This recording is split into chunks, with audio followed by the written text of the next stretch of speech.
It's the Wake Up Call with Ed and Paul, the podcast about stories in business and in life, with your hosts Ed Fox and Paul Odendahl. G'day viewers and listeners, it's Ed Fox and Paul Odendahl with another great episode of Wake Up Call with Ed and Paul.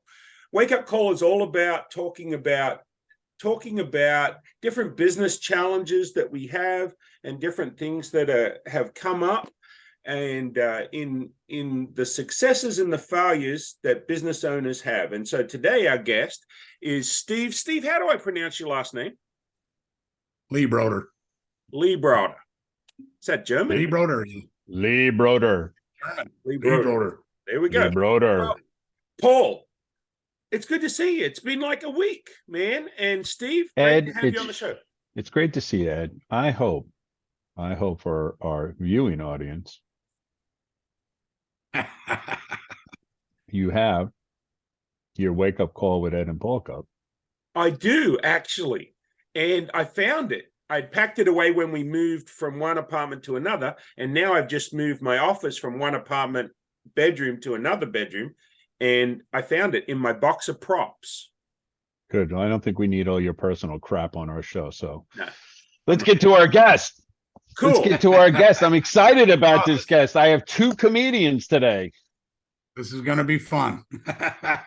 You know, I don't know much about a lot of things. I do know that Switzerland's flag is a big plus, though.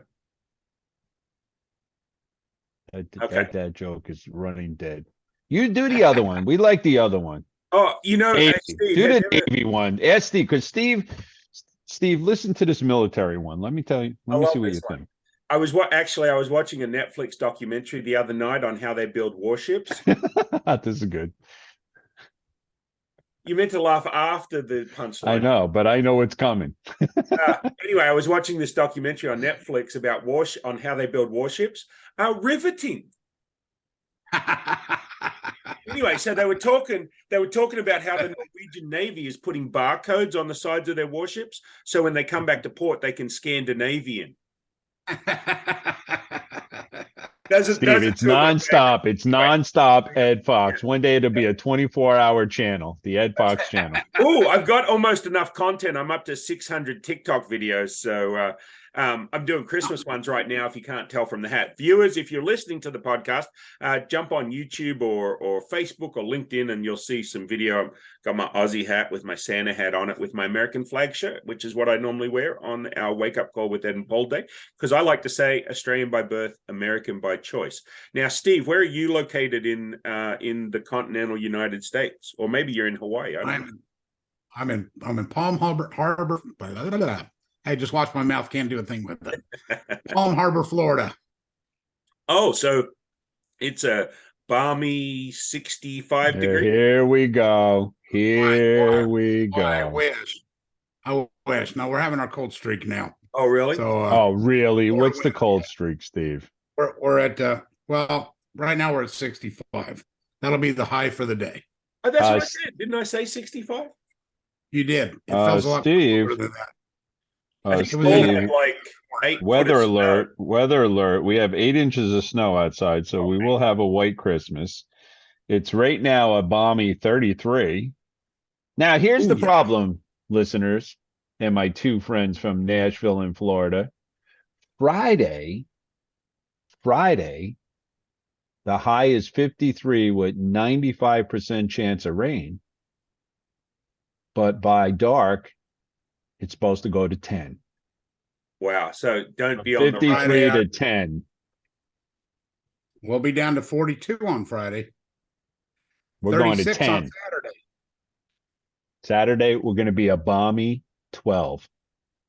So 12 is about 36 Florida. We'll both be huddled up. Exactly. So, Ed, you're always wanting to hear about adversity. Listen to this story on adversity. I'm just going to sit back and enjoy. So, Steve, tell me a little bit about what you do, and I guess you've got an adversity story for us. All right. Well, what I do is I own two companies, SEO727 and Food Brews Booze Marketing.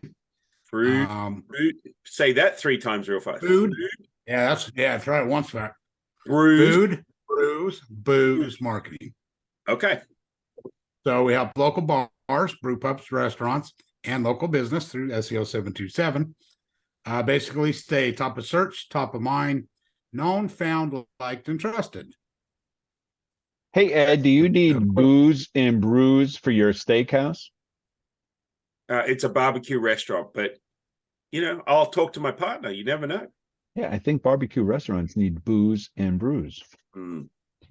Yes, they do. And probably I got a bunch of things you could use. Okay. Let's talk retired bar owner here. Oh, okay. Cool. So of many, many moons. So is that what led you into doing marketing for bars and restaurants? It led me into doing marketing for local business originally. COVID led me into jump back in and trying to help bars and restaurants. Gotcha. So I almost jumped back in to the bar business in February of 2020. We would have finished up with licensing and things right at the end of February and had 16 glorious days of being open before we got closed. And where was that, Steve? Where was that just when COVID began? Where were you at that point? In Florida. Oh, you were in Florida. Don't you originally go back to Utah? I'm originally from Utah. But I was questioning kind of what I was doing, am I doing the right thing? I've been in the bar business my whole life. Maybe it's time to go back. Started looking at some places, got it narrowed down to 2. Wasn't quite, for whatever reason, couldn't quite pull the trigger. I wasn't 100% in. Like I say, 15, 16 days later, we would have been closed down. I was like, all right, if I needed a sign that I'm doing what I'm supposed to be doing at this point in my life, that was it. Right. Yep. So from that, jumped in to help the local business guys first, right? Bars, there was nothing we could do to help them out. We knew they were going to struggle. And now that it's shaken out, we decided now's a good time to get back in there and try to help the guys that were able to survive, thrive, and the ones that are just holding on, try to get them out of the red and back in and up and running good again. So what do you think? Give me 3 quick tips that most of the types of clients that you deal with, the bars and the restaurants, get wrong. Biggest thing is not paying attention to reputation. Okay, so they're like their Google reviews. So only responding to bad reviews and not doing anything, putting a system in place to gather good reviews. Right. Also not responding to good reviews. And that's across the board for local business. Everybody's quick to jump on the bad ones. Nobody ever says thank you for giving us a good one, right? Right. The second one is not taking advantage of the online resources. Although bars and restaurants are better at it because we've been around longer, we've dealt with social media longer, we've dealt with just the whole online presence, I think, longer than a lot of other businesses. Right. But the days of slapping a website up and a Facebook page and expecting that to drive business is gone. So I guess it's that, well, we've always done it this way mentality. So that's another obstacle, I think. The status quo. Yeah, right. It's been working, and surprisingly, even after COVID, there's a number of places and people and owners that still have that same mindset, right? We've always done it this way. Well, the world really changed. So we have to up our game. Right. I guess the third thing would be more along those lines as well. It's not taking care of the entire customer journey, right? So like you get the website, looking at things in a silo. We do SEO or some other type of singular service, right? Rather than looking at the entire journey as one and trying to optimize all along the way. So the people that do that all along the way, they're obviously gonna do better than just going, I've got a website and everything should be fine, or we're dialed in on social media. We've got somebody doing well for us with that. You really need to look at that entire journey. Right. Yeah. And what brings the customer in, what keeps the customer there, what helps them become raving fans of your establishment so that they bring new customers in. You're exactly right. And people pick pieces of that journey, but they don't look at the entire thing. So that's a great point. So tell me about your journey. Paul says you've had some struggles and you've had some adversity in building your business. What are the biggest challenges you've run into putting this business together? One was understanding all that I didn't know, right? So we had success. Yeah. We had success, right? We had a great website. We did some SEO. We had an awesome social media presence. And it worked really well for us. So again, we were those guys saying, hey, this is the way we do it. Well, then it quits working. So then when I go into it, I went in kind of with that same mentality, right? We started as a website and SEO company. Right. And I'm like, okay, well, this isn't producing the way I feel it should, because it doesn't work that way anymore, right? We're in a new era of online. So really struggled with that for quite a while, and not realizing the number of bad companies out there. So battling the well-deserved perception that there's just some bad, everybody's had SEO that's never worked out. They have a website that's supposedly going to bring in tons of revenue, and they pay somebody a ton of money for this really pretty website, and then, where's my customers now? Right. So I just never had, that was just never a part of my thought process, that maybe there was a ton of people out there doing this and doing it poorly. So what's one of the ways that part of that made me question me? That made me question myself. What am I doing? What am I doing? How am I going to set myself apart from these people? So there's a little bit of self-doubt there as well, right? Yeah. Going, okay, man, I'm a bar guy. What am I doing talking about marketing other than what I know, So that's got to be a big part. That's got to be a big part of that leap, Steve, is that you were a bar owner and really knew how to run a bar from A to Z, and then left and retired, for lack of a better word, from being a bar owner, and then now wanted to go back to the industry and help them keep customers and build customers. And you went into a whole new field. Yeah. Website design and marketing. And come to find out it's not the same as being a bar owner. For sure. So, a bit of a struggle with the, I don't know what did you want to call it, imposter syndrome, where you're like, man, I know this stuff works for me, but I don't know so much so I educated myself. I spent 6 months talking with people, just a tiny bit about business. We really kind of put the looking for new business on hold. We had our current clients, and I spent 6 months educating myself. Thank goodness, I guess, for one thing that came out of COVID was everybody was available around the world, right? So I spoke to people all over the world. What am I doing? How should I do it? How can I best serve the people I'm trying to serve? What don't I know that I don't know? Right. So it was really education from some of the best people out there, I feel, that really taught me that I had the skills for this, and taught me the pieces that I didn't know, gave me more confidence in what I was doing. And that was kind of a big leap, coming from, doing something you've done your whole life and jumping into this new space, and translating that knowledge into the new way we're doing things. Right. And so it also allowed me to put together a really good team. Yeah, that's key, isn't it? It's sometimes it's knowing why as opposed to knowing how, and then finding the people that know how, right? Because if you know Correct. why you're doing it,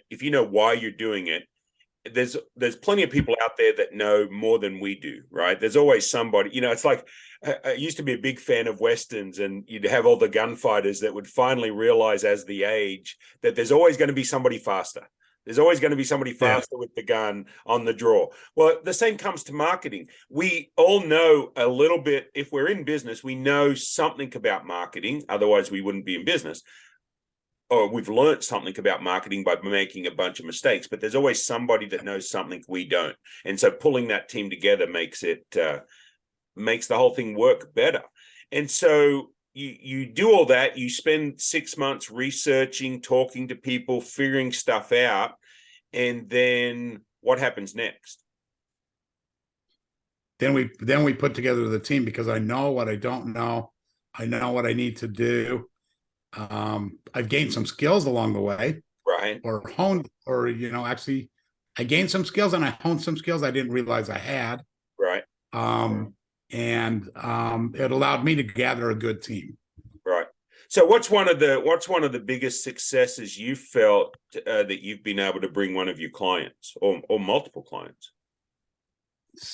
So recently I had a lady who owned a business, wanted to retire. Obviously, we're in Florida, right? So that's always a big key in business, is people are getting ready to retire.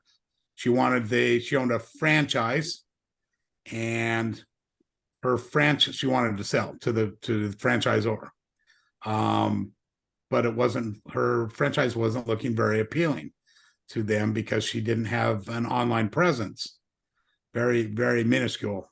Wow. Okay. So with that in mind, we put some things together to get her name out there. I mean, she didn't even have a Google business listing, right? A Google business profile. Right. So I've been in business for 27 years. So, we did some basic things that just weren't even there, which is, not that uncommon with local business, not even doing these simple things, Google business profile, things like that. So we put together basically what we call our foundations package, which is getting social media going, making sure all your business listings are correct, so you get more visibility and people can actually get in touch with you because the information is correct. Working on reputation management and actually getting some reviews. Right. And then that Google business profile, and then the website was fine. So we were okay on that end. So we were able to tap some customers for her and get some reviews coming in, which led to more reviews. And she ended up, because it was, funnily enough, it was a pretty strong nationwide name. But her location itself, most of her business came from corporate, and she wasn't building on her own. They didn't want that. So we were able to quite easily, once we put the things in place for her location, get her good visibility rather quickly. So we just finished up this month, was our last month. She called me. We had a great talk, and they're buying her business, and she's going to retire and go spend time with her grandkids. So, I mean, what a huge win. And she was happy, and very happy with what you provided because of the result that she got. I want to unpack a little bit about that. I own 2 franchises right now of the same company, and then I've owned another franchise of a different company, and I've owned a bunch of businesses that aren't franchise. I think some people fall into this belief that franchises have it all together, and the smaller franchises do not. Your big guys, sure, okay. Chick-fil-A, McDonald's, these guys, Wendy's, these guys have a lot more of it together, but I still find that corporate's out of touch a lot of the times with the people in the trenches. True. But it was interesting to me that here we have a franchise system that didn't already have Google My Business set up for all their franchisees. Do you run into that often? Do you run into that often, Steve? You'd be surprised how little, even some pretty well-known, I guess they wouldn't be bigger franchises, like you said, they'd be smaller systems. Right. Just how little support they give overall for online, Exactly. People say, there's this quote that floats around the internet that says 96% of franchises are successful. Like, we should all go out and buy a franchise and we'll be successful in business. This isn't true. This isn't true at all. What happens, the franchisor stays successful, the brand, but the franchisees churn, right? You're churning through franchisees in your smaller systems, not so much in your bigger systems, but in your smaller franchise systems, the one that most of our listeners can afford. They churn through them. It's not that you still have to do a lot of the work, and the franchisors, like you said, aren't supporting the entire system. So that's when they call in somebody like you. As a franchisee, I call you in to help me fill in the gaps that I don't know, and also do the things that corporate's not doing. That, yes, for sure. And also, another thing that's we've come into quite often is going in and analyzing where they're at and where they're coming up short, and then them actually taking that, because we run a report for them called a business MRI report. It kind of shows how everything is online, right? So we talk to them, we go over the report, explain why things are important, and why they need to be hitting on all of those cylinders. And they've actually been able to take this report and go back to the franchisor and go, hey, this is where you're not helping us. Right. So we've seen where the franchisor has actually come in and thrown some marketing dollars for these guys. And some of these guys that may have a location for like us here in Safety Harbor, and maybe one here in Palm Harbor, which is really not that far away. And they'll gather together and say, hey, all of us in this area are not being well served by the big guys. And so we'll run the report for all of them. They all take that and use that as a way to get the franchisor to start supporting their business better. That's a great point, because sometimes the franchisor thinks everything's well and good, and that one person's grumbling about something or the other person's grumbling. But when you can bring a concerted effort on to corporate and say, look, this is where we really need some help, that's kind of great. Paul, did you have a question? Steve, yeah, I was going to ask Steve, this is a great story for the listeners. So this transition from being a bar owner to marketing for bars, adversity, and it was just my listening to this, a blessing that you didn't open the bar and then 16 days later have to close it. So that's just timing. That's another whole conversation for viewers. And then now you supporting the success story, supporting this woman with her franchise for the franchisor. Has it gotten to the point now, or is it becoming to the point where the franchisor is starting to recommend you to the franchisees within that organization, saying, look, they have not. Yet. We're usually that sounds like that sounds like the next natural step. I think if we get in with the right franchises and they start to understand that we're not stirring the pot for them, I think, unfortunately, with some of these smaller systems, we're kind of the guys with the paddle, we're winding up, in their opinion, we're winding up their people, but it takes, I think maybe that's part of the lack in that system to begin with, is that becoming out of touch with what's going on the street. And we're kind of the guys that may not make us that popular because we're the ones that are waking their people up and kind of stirring the pot. So I'm ignorant to this. You and Ed are familiar with franchise situations. I've never been involved. To me, I'm assuming the franchisor succeeds better when the franchisee is successful. In most cases.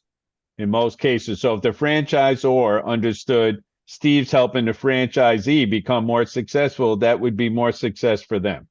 Right. Some franchise systems work better by churning through franchisees and collecting the 20, 30, 40, 50 grand each time they sell the franchise. So I'm not saying that they're all like that, because they're absolutely not. They want success of their system too, but there's some, you just have to be careful, read the reviews, get a good franchise broker. You can find some good franchise brokers out there that don't get paid by you looking for the franchise, but they get paid by the franchise, or you just have to make sure that they're not selling you that one because they get a better commission than selling you that one, right? You have to make sure that it fits your system. I would think something that you could do, Steve, is you could send out some postcards and email automations to these franchise systems that are right in your sweet spot and say, hey, if you would like us to do a virtual meeting for your franchisors on top 10 tips, top 5 things they can do to improve their SEO, improve their social media presence, improve their customer journey, and give them a taste of what you're going to offer. You might, you send it out to enough people, you're going to get a few bites, right? And you could start doing some like a lunch and learn, but virtual. It's a great idea. Yeah, it's a great idea. One of the things that I find that I lucked onto, a friend in a restaurant in Wichita, he sends out a postcard to any new resident that moves within a mile of him. He'll send out a postcard. And on that postcard, he says, hey, welcome to the neighborhood, neighbor. Come in and check us out. I know how tough it is moving into a new area and not knowing where's a good place to eat, where's a good place to drink. I'd love you to bring this postcard in and we'll give you 50% off your ticket. Nice. So they do that. They bring the postcard in. So now he's got the postcard. These are the people that have responded, right? So maybe he sends out 100 postcards and gets 3.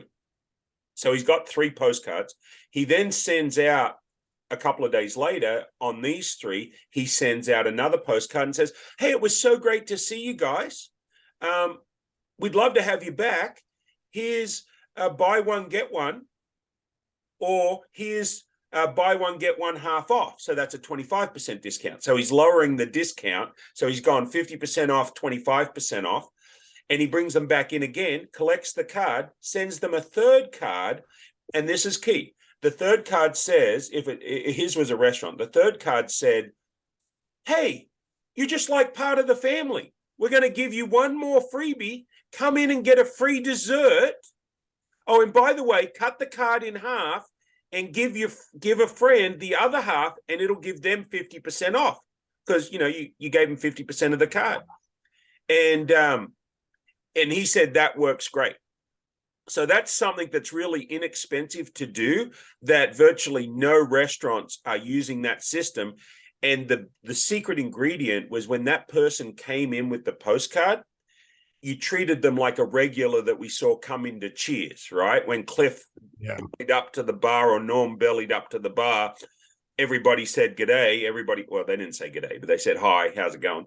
And so the secret ingredient was the first 3 times these people came in, his whole staff loved on them, right? And, oh, it's so great to see you. We're so excited you're in the neighborhood. And then the second time they come in, they hand them the card so they know it's one of them. And they go, woohoo, they're back. Hey, we're so excited you're back, And then you just put them on, hey, can we put you on our birthday card program? We have some fun birthday postcards we send out. And so it just keeps perpetuating, and that's how you take them through that customer journey, right? But it's very inexpensive to do. To send out, if they just say, I'm going to send out 100 postcards a month, there's systems out there. Paul and I have a system called Mailbox Power that works really well for us, and we're affiliates with that. I'm not trying to pitch, but we're affiliates with that. This guy used a different system, but it worked well for him to bring in new clients. And he said, I budget $100 a month. So I pick up 3 new clients a month. He said lifetime value on that client, he said, is about $20,000. So that's pretty good ROI in that. Yeah. That's right. So anyway, so that's my tip, folks. If you need help with that. I like that third piece, which is give the half to, boy, there's your mark, there's your reputation right there, right? These guys are great. Right. There's your education, learning from others. Right. That's a free giddy up. Yeah. And then when that third person comes in, he said what he did is he took their half a card. When the friend that they referred to comes in, he says, okay, we just need some information from you. And he took theirs and he started them at the second level, right? Because it's like they came in with the first level already. And so that's how he built his email list.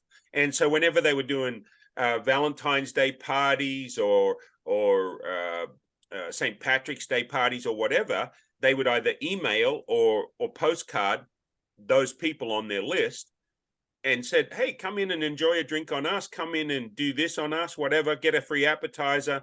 And so he could just keep it going with people that were engaged. And the interesting thing was, he said the people that weren't engaged, or the people that he only got the one postcard, they never brought the second one back, he then reached out to them via email to try and re-engage them and find out why. Did they not like the food? Did they not like the, and so he built a whole package around that, just getting the new resident list. It's awesome. Pretty smart. And 90% of people, I think actually 99% of restaurants don't do it. No. Yeah. No. We have a very similar process. Well, two, actually.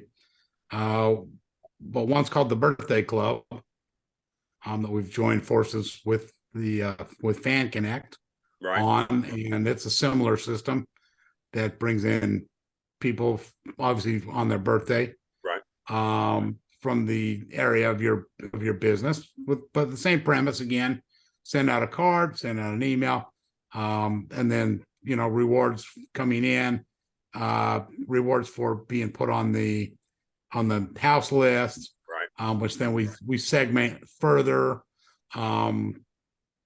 to bring in different kind of marketing. So we're not giving the same marketing to the same people all the time, which is another thing that I think a lot of places have missed out on, is an opportunity to segment your marketing by looking at what people are doing. So in my case, I like tequilas. My wife likes vodka. All right. You send me a thing about vodka. We're doing vodka flights with some fine stuff. I'm not showing up. But if you send me, we're going to have 5 top line tequilas. We're going to be doing taste, flights for tasters. I'm there. Right. So if you start segmenting your customers out by what they drink, by what they like, are they karaoke people? Are they like come in for the game? Are they there for trivia night or whatever you're doing, live music, whatever that may be? Then we start target marketing those people for exactly what they like and the exact reason they're coming into your place. But it all starts again with exactly what you're saying. Right. We learn from big companies like Amazon. I get cool emails. I go to Amazon, I look at certain things. 3 years later, I'm getting an email. Hey, there's an updated thing that you looked at 3 years ago. Do you want it? Like, oh yeah, I want it. Like, let me. Here's my money. Yeah. Take my money. Like, send it to me, and it's on my doorstep in 3 hours. It's so.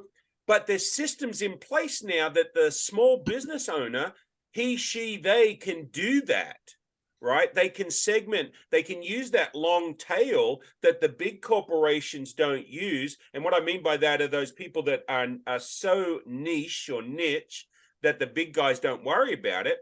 Now we've got systems like Keep, which used to be Infusionsoft. We've got HubSpot and Zoho that all have CRMs, right? So Paul and I came up with this idea that one of the fun things we like to do is send half birthday cards, because it differentiates us. Now we're giving away this. I'm giving away the secret. Sorry, Paul. But if I give away the secret, again, 99% of people aren't going to do it. They go, oh yeah, that's a good idea. I should do that. And they never do. But it's kind of cool when you get a half birthday card. I have 2 different half birthday cards that I send. One of them is a donut. It's half a donut. And it says, happy half birthday. I ate half a donut in your honor. Do not worry. There were no calories. Go out and tell somebody it's your half birthday today. You'll get a few smiles. You'll get a few laughs. You get a few quizzical looks. But nobody said, so that's one I send. And the other half birthday is my personal list that I know people and that I think they'll appreciate it. And it's like half a donkey on the card. And it says, this is my half-assed attempt to send happy half birthday card from your smart ass friend Edward. And so I love that one. This is true. I love that one. That was awesome. He's got one of the, he gets a I'm bunch looking of for my half-ass card. but the thing is, these businesses could take something that ties into whatever their theme is, or whatever actually the owner's persona is. Owner's persona, yeah, that works. The owner's persona is, right? Works well. Or the manager, whoever's the name and the face of the business.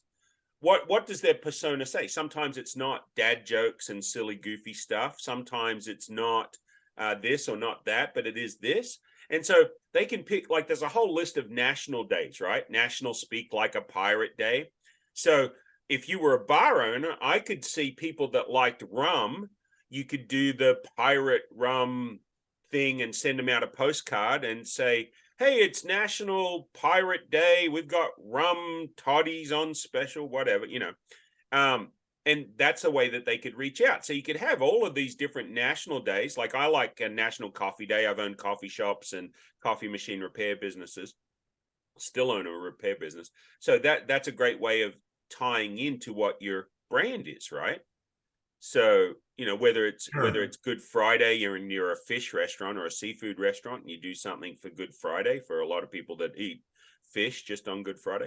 So I think there's a lot of potential out there. My favorite marketing thing I've ever done, I don't know where I got this, was either a Dan Kennedy or it was some outrageous marketing book that I'd read, right? Dan Kennedy or Glazier or somebody like that. And it was a transparent, he started out, he just said a plastic foot, like off a mannequin. And he set it out and he says, I'm just trying to get my foot in the door. Could I get a meeting with you? So I took it and I bought a transparent foot. I've done this 3 times, and 2 times it's worked. The 3rd time, I don't think they ever got the package because I never got a call or an email. But the first 2 times I did. It's a transparent plastic foot, like goes into a woman's shoe to put on display in a shop. You can buy them on Amazon for like $10. You put it in a box with peanuts, priority mailbox, and you handwrite on the lid the address. And then when they open up the flap, the first piece of paper says, "G'day, my name is," well, normally it works better if they don't say g'day, but they say their name. I got a gift for you in the box. I just want to be totally transparent. Just trying to get a foot in the door. Oh, and dig around to the bottom because there's a special gift in the bottom. So they dig through, and I've taped my card to the foot, and it's there. And then they dig around the bottom and they pull out these brownies, these packaged brownies that have a label on them that I just printed off my printer that says, "I'm just trying to score some extra brownie points. Not trying to sell you anything. Again, being totally transparent. I would love to do a meeting. I've got some ideas. Would it be worth 15 minutes of your time for us to meet?" The 2 that got it, one guy called me straight away. He said, "Yeah, I want to meet you. I don't know that we can do business, but I want to meet you." I said, "Well, great. That's the whole point of the foot." And the second guy sends me an email. He says, "LOL, was great." He says, I'm not in the market. In fact, I'm trying to sell my business. So otherwise I would have given you the meeting." So that's great. Simple. There's people just have to think outside the box, right? They have to think outside the box. Now, huh? Or in the box, like Steve said. Yeah. In your case, in the box. It was in the box. And I'm glad the guy was transparent. He was trying to sell his business. That's right. Yeah, exactly. So anyway, so those are just different ideas. And I'm sure we could go on and on and on with marketing ideas. But folks, if you're out there and you do food, brews, or booze, then Steve might be a guy. Did I get that right? Food, brews, and booze. You did. Okay, great. Say it 3 times. Say it 3 times. Brews, booze, food, brews, booze, food, brews, booze. My favorite one is, "I despise the guys that criticize and minimize the enterprise of all the guys whose enterprise makes them arise above the guys that criticize." Wow. Yeah. There you go. Normally I thank the guests for being on here, Steve, but today I'm just thankful that Ed's on the show. Yeah, right. I'm thankful the advice, the marketing, the comedy, Ed, Steve and I are so glad you're on our show. Well, thank you, Steve. So Paul did say you're a comedian, and we're way over time, but it's been kind of fun. Like, I've loved listening to your stories because it's really key. And Paul, I think when you said you're not familiar with franchise systems, don't you think that, I think he's frozen. Paul, are you frozen? I don't think so. Oh, there he's back. He was frozen for a little bit. I was thinking about the franchise question. Don't you think with your 40 years or 40 plus years in insurance, don't you find that captive agencies work a lot like a franchise? Again, I'm just not familiar how a franchise works. Oh, So okay. when I hear the word franchise, not understanding franchise and not ever owning a franchise, I just immediately think McDonald's. Right. Well, I think captive insurance agencies are a lot like a franchise in that there's certain things they can do by themselves, but there's certain things that they have to follow the rules from corporate. Yeah, we do have to do that in captive agencies. Yeah. So anyway, that was just a question. Steve, if somebody wants to get a hold of you, what's the best way for them to find you?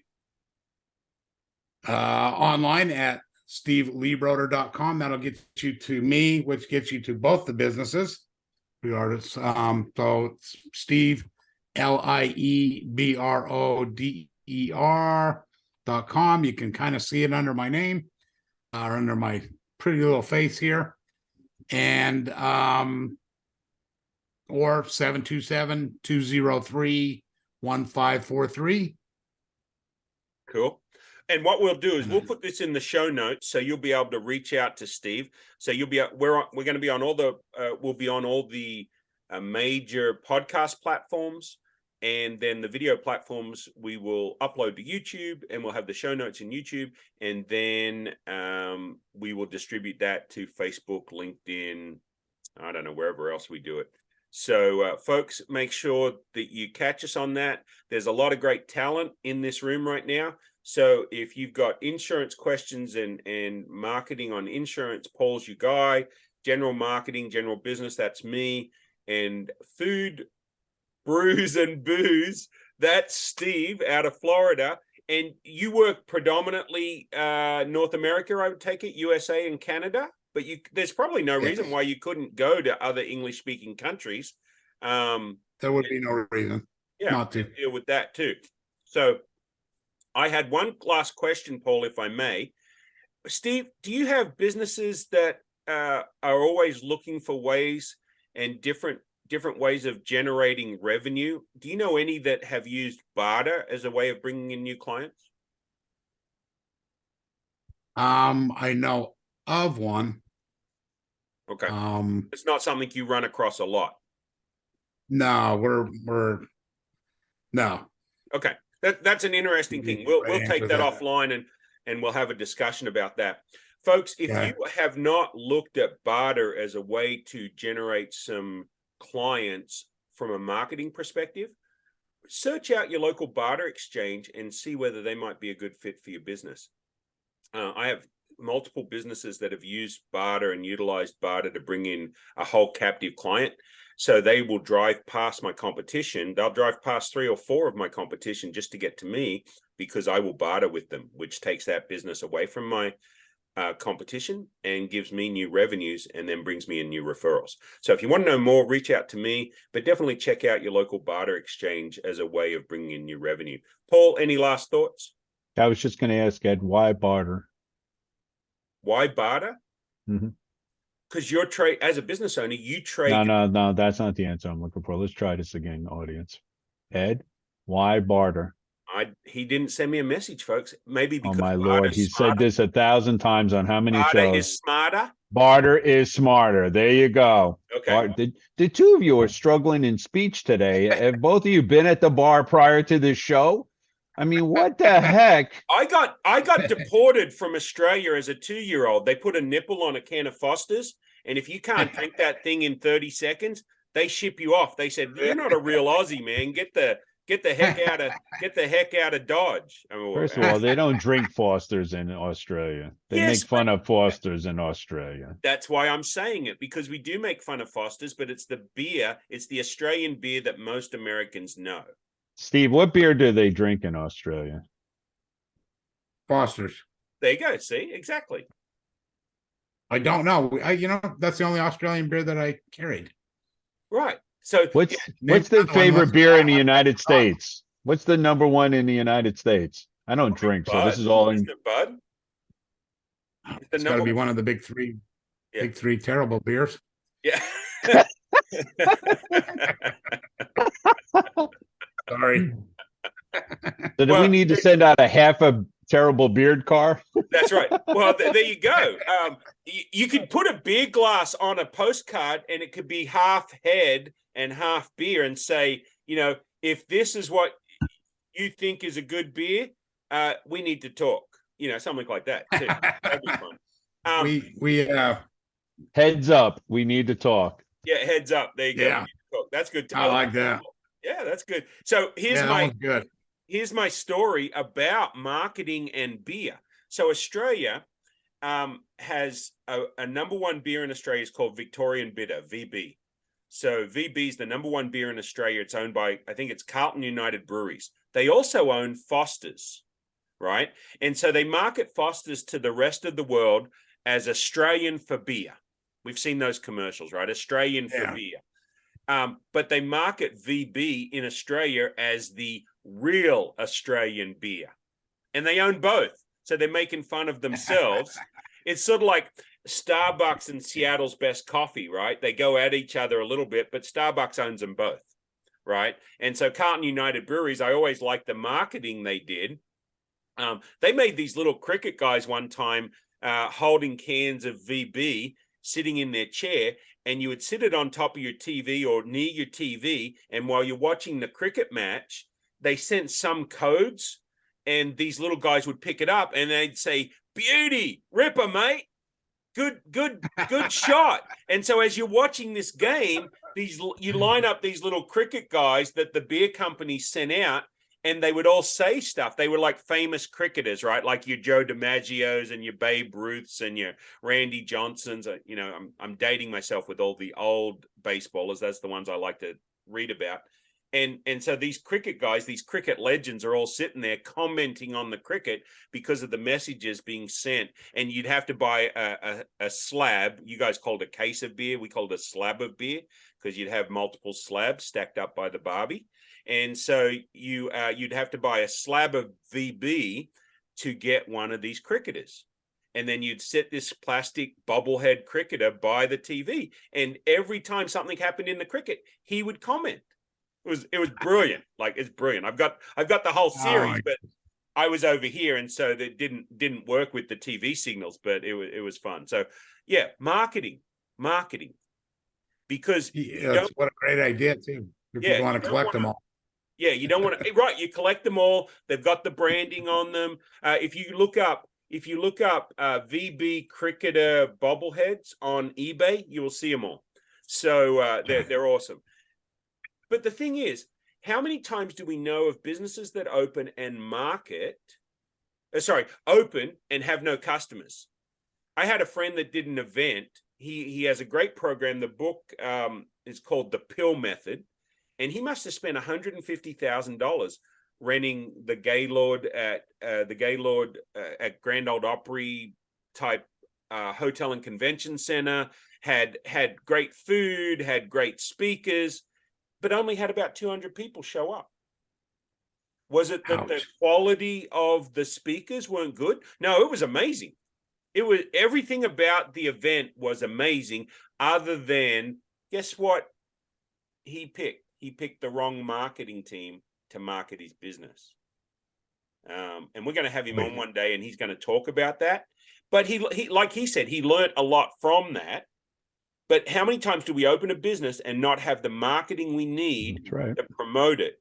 There's that story about the guy that did social media and got reviews about this fake restaurant, right? So he started this fake restaurant and had bookings on the site for this fake restaurant, and it becomes so well known, and people talked about, oh yeah, we ate there just the other night. The thing didn't exist.